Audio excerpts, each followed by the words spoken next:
Hey guys, welcome to the channel. Fucking eating it up. Yeah, he's good. In this video, we're heading to Yarramalong, where I stay in a secluded camp called Bunyip, nestled in a forgotten valley where ancient paths and modern adventure meet. I'll show you how this trip sets the stage for my upcoming ride around Tasmania. From remote camping to testing hunters' limits. Stick around to experience the magic of this hidden gem and see how it prepares me for the journey ahead. This is the road to Bunyip Hipcamp. Okay, this is where it gets a bit more interesting. Hunters having no issue with this. Just an hour and a half from Sydney lies a place that feels trapped in time.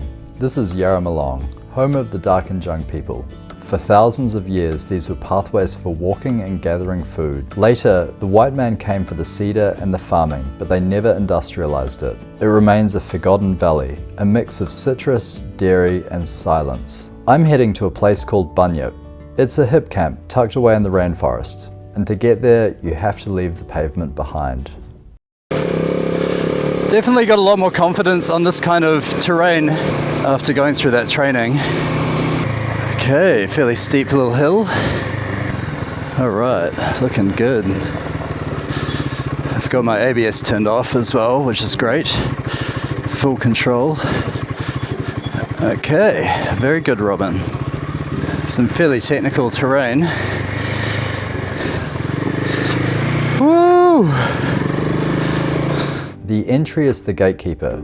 It's a four-wheel drive kind of job, steep, technical, and rutted. This is where Hunter, my Himalayan 450, comes alive. I switch the rear ABS off to maintain full control. It's a reminder that adventure riding isn't just about the engine, it's about physical fitness, strong wrists, quads, and the cardio to keep pushing when the terrain fights back. Kills your thighs doing this. Like, it's quite a good leg workout. Woo! Man, that's a hectic little ride in. It's definitely a four-wheel drive kind of job. This area is so beautiful. It's just so green. This is like a forgotten valley. It's really close to Sydney. It's about an hour and a half away. Yeah, you travel north, get off at Pete's Ridge.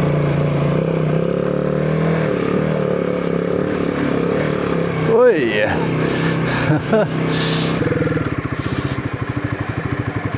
G'day, how you going? Good. You Brendan? Yeah. Oh, sorry, I'll just turn this off. Oh, that worked.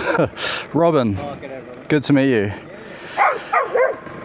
Nice setup. Yeah, thank you, yeah. Nice road you've got. Yeah. So this is, obviously a hybrid type. Yeah, adventure, yeah. Yeah, cool. Yeah, so this is your property? Yeah. Oh, it's beautiful, it's really good. I continued to chat to Brendan for a bit and find out a bit more about his property. He confirmed that I'm the only camper there and that I can start a fire and that I'm all good to go. So I'm pumped and he lets me through. All right, so it's Brendan, the owner.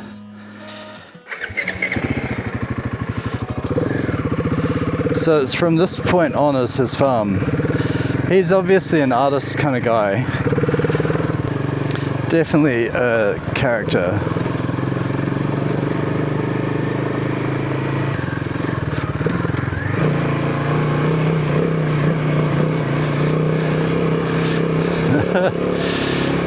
Hectic.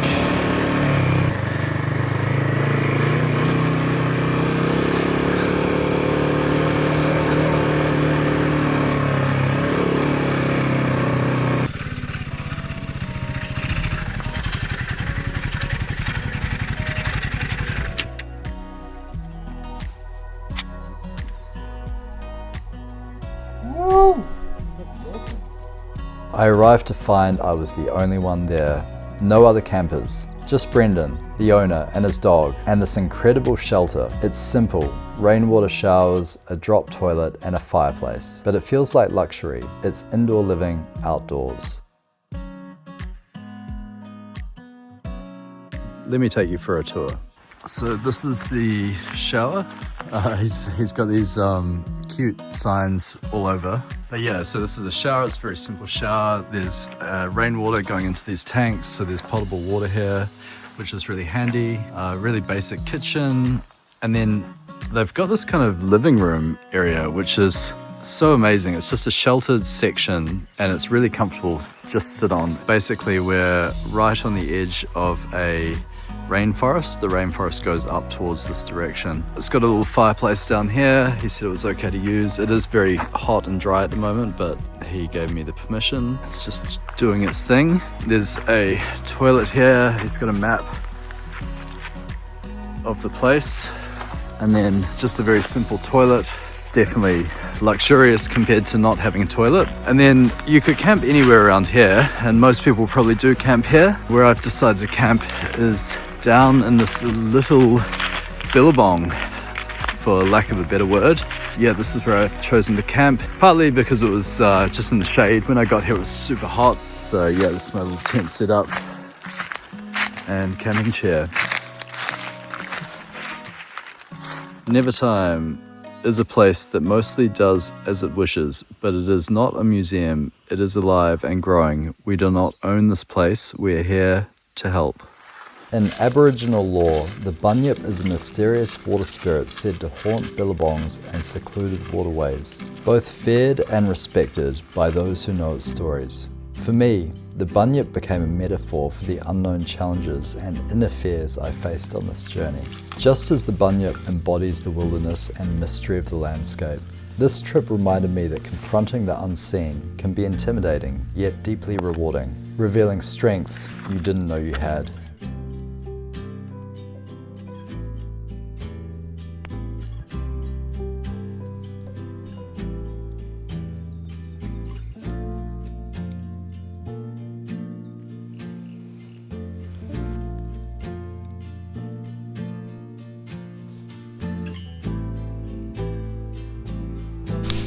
Okay, I'm in the tent now, getting ready for bed.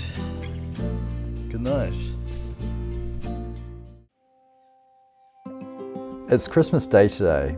Usually there's a pressure to be busy, to be social, but here, with the roads empty and the world quiet, there is just an airy, beautiful peace. I spent the days going for daily rides, reading my new book, Brave New World, doing yoga, and staring down a wombat who seemed just as surprised to see me as I was to see him. Fortunately, there's no one on the roads. It's actually Christmas Day today.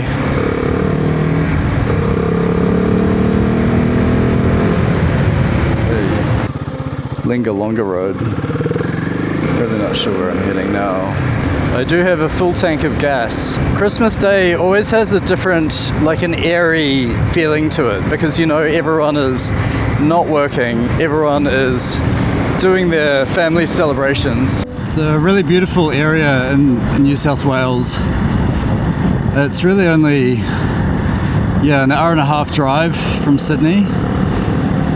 Yarramalong is the area, or the nearest town. Trapped in time, this area. It would be a nice place to have a farm, you know, to have a bit of a hobby farm. So going through my first town, civilization, society. You all know there's something wrong and you've known it all along. Sincerity. You may think there's no one else till they put you on a shelf. Some twisties. Yeah, the bike is handled really well this weekend. I've got no issues. When I left Sydney, I was just feeling real sketchy on him because I just experienced this first flat tire due to a tire pressure monitoring system upgrade.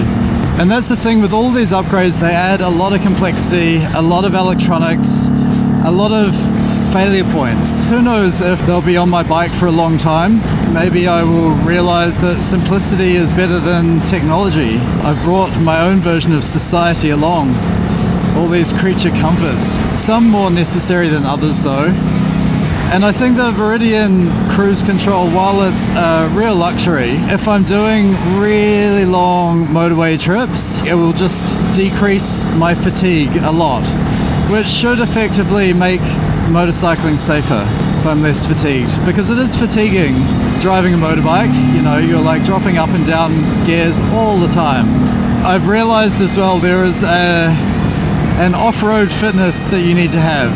Wrists are a big thing, like you've got to have strong wrists to take all of the pummeling, and strong upper arm strength as well to do the necessary with a heavy bike. Definitely strong quads. That's what I've noticed, is really strong quads required. And I think generally core strength and cardio as well, because it's persistent. You can't just choose to sit down at certain places. Sometimes you've just got to keep riding. And it's tough what you're riding through, and it's extensive. So I've heard that motocross, anecdotally, is one of the most athletic, demanding skills, because you're thinking, am I going to die right now, versus how can I go faster? I'm sure adventure motorcycling is not quite as hairy as motocross, but certainly when you're off-road on a big adventure bike, it is thrilling. It's absolutely thrilling and exhausting. You definitely get tired. You definitely need to sit down occasionally. So I guess that's something I need to work on, is my adventure motorcycling endurance. The other comment to make on the upgrade I made to the tires is they seem to be riding all right. Right now I don't really feel the difference. I mean, I'm super used to these now. I do have to be a little bit extra careful, say on twisties. If I'm really leaning into the corner on a twisty, I just can't trust these tires on tarmac, and I don't know what the limit is of how much I can trust them, and I don't really want to find that limit either. So I'm happy to just take it easy on twisties. I'm not a motorsport racer. I'm an adventure motorcyclist. I'm gonna get there when I get there, and I'm gonna do it safely, and I'm not in a rush. Or maybe some would say I've just got a bad attitude. Yeah, I'm really intending to not die on this motorbike. I acknowledge that being a motorcyclist decreases my life expectancy by about 50%. And there's not much I can do about the risk of other people. That's what I fear most, is someone hitting me. And you see it all the time in videos and on the news. Motorcyclist hit by drunk driver. Motorcyclist hit by driver on drugs. Yeah, it's not a good storyline. Cheerio, good sir. Great day to be out riding a motorbike. Oh, smells like fart. Gotta love a dairy farm stench. I've been preparing for this for 5 years or so. I got my first motorbike about 5 years ago, and I've known that I wanted to do this kind of traveling on it since day one. When I first got the bike, it was like a weekend away vibe. I did go on a few big trips with it. I think the longest was about 3 weeks away on the bike, and that was really great. It was so great, to be honest. It was amazing. I could have done that a lot longer. And that was when I really fell in love with it, was when I first took my first motorbike away and just went from campsite to campsite, just intoxicated by being outside and the air and being away from the rat race, you know, being away from the internet, being away from the dopamine of society. Right now I'm reading A Brave New World. It's all about the contrast between a life of suffering and a life of ease. There's a big argument to say that the life of suffering has meaning, whereas the life of ease is numb. A Brave New World, for those that aren't familiar, is about a utopian society, but it's somewhat dystopian. It's utopian in that it's heavily engineered and controlled, but it's full of happiness because people have Soma. Soma is like a party drug. There's no hangover or come down. It just makes you feel good. Soma is the drug that keeps the citizens of the society just happy and calm and moderate. Where that relates back to is the thought that society is somewhat like that. It's very engineered, it's very comfortable. You know, I've got a jacuzzi and a sauna in my apartment. I don't have to do any strenuous work. As part of my life, I am on the internet all the time, just absorbing dopamine stimulating content. My hands are soft like a baby's.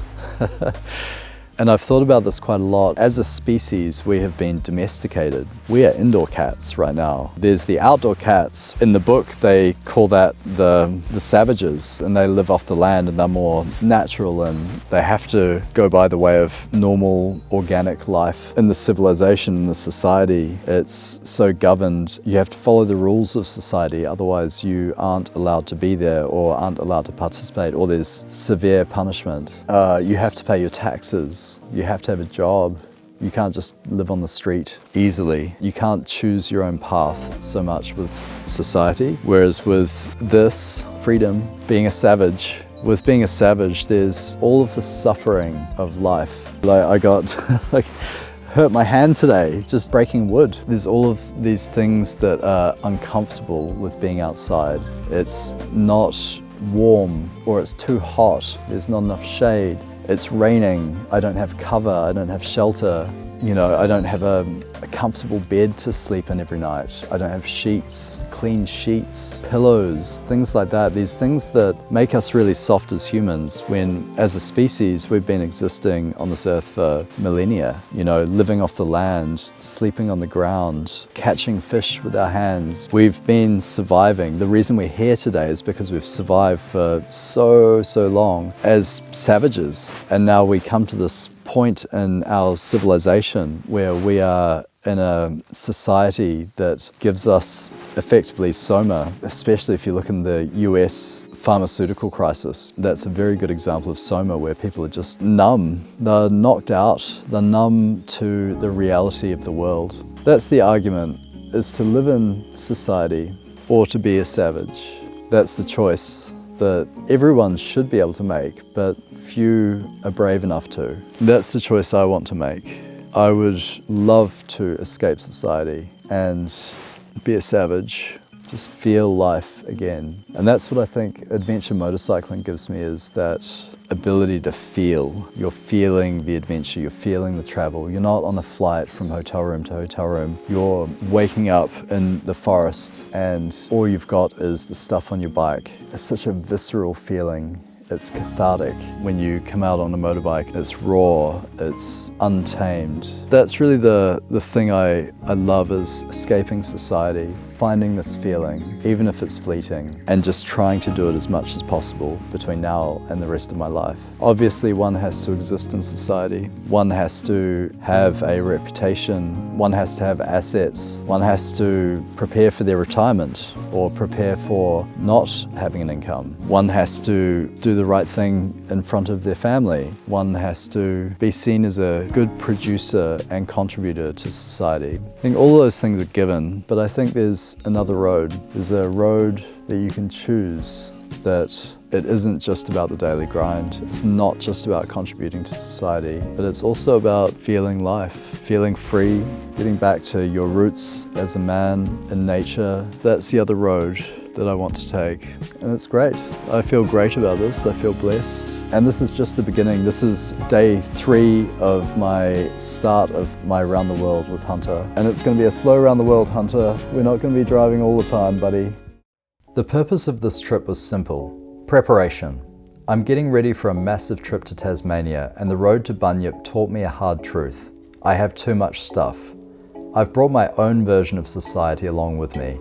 Creature comforts I might not need. The bike handled the load, but the flat tire anxiety I had from the day earlier was still in the back of my mind.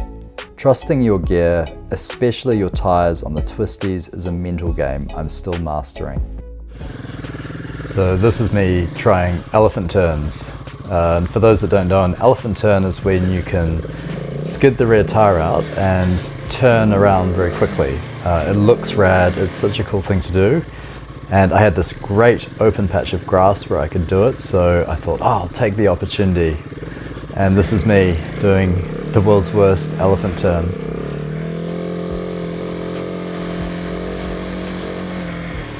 It's surprisingly difficult. It's scary as fuck because you have to lean the bike over, especially with knobbly tires as well. It's quite hard because the knobbly tires grip. So yeah, if you had slick tires on dirt, it's a lot easier, but knobbly tires on grass is apparently quite challenging. I thought I would be able to learn it. I actually just ended up getting really exhausted really quickly and then giving up, and I will have to continue my learning journey. Yeah, definitely requires a bit of practice. But it's one of those skills that is really good to get down. If you can just do it confidently, it looks so rad, and it's a lot more efficient than having to like Austin Powers back and forth as you turn around a tight trail. If you can just elephant turn, epic.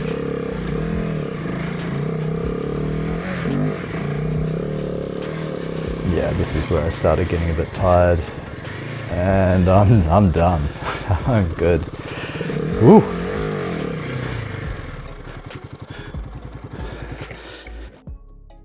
So I want to give you a quick review on this place. I've stayed here this is my third night, and I could have honestly stayed here a lot longer. This was a fantastic place to stay. It's called the Bunyip. It's about an hour-and-a-half drive north of Sydney. You can see here that they've got this really great setup. So there's a lot of space for camping. There's a whole paddock.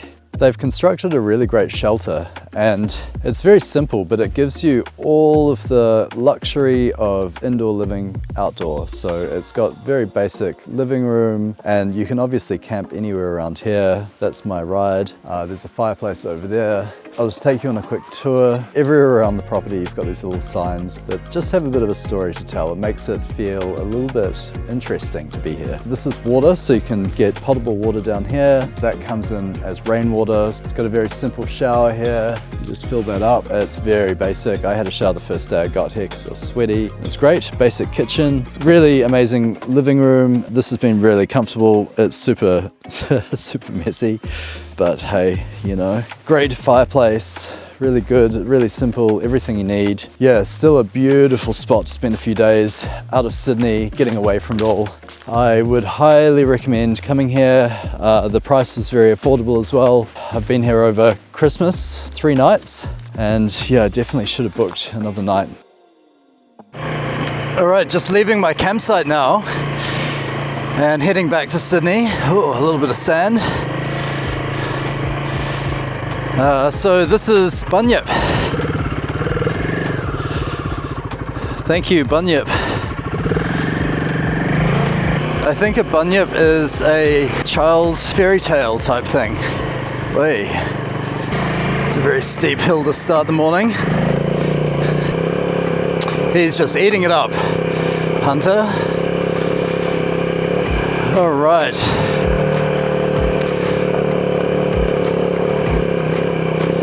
I need to remember to turn ABS off.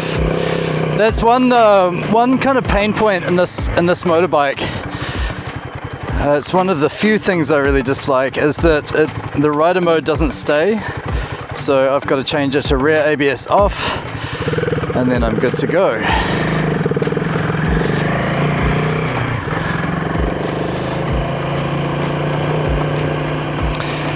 I feel so good on him though. Well, not right now. I feel a bit shaky because it's early morning. I haven't really warmed up yet to be doing an adventure ride right now, but I'm just going to take it easy on the way out. Terminal mediocrity this way. So yeah, that's just a sense of the humor that whoever is putting those signs up, I imagine it's the owner, Brendan. All right, just navigating this little downhill section carefully.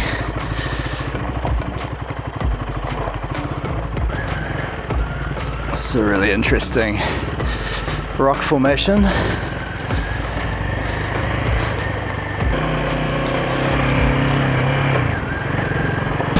Alright, really gets your thighs going standing on the bike, doesn't it? Alright, how good is this? This is beautiful. Okay, I've got everything. Oh, what an incredible day. So it's just on 10 a.m. I'm just riding back to Sydney now.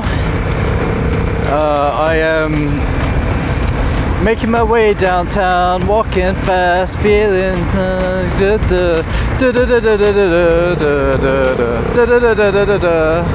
Hey horsies, what's up yo?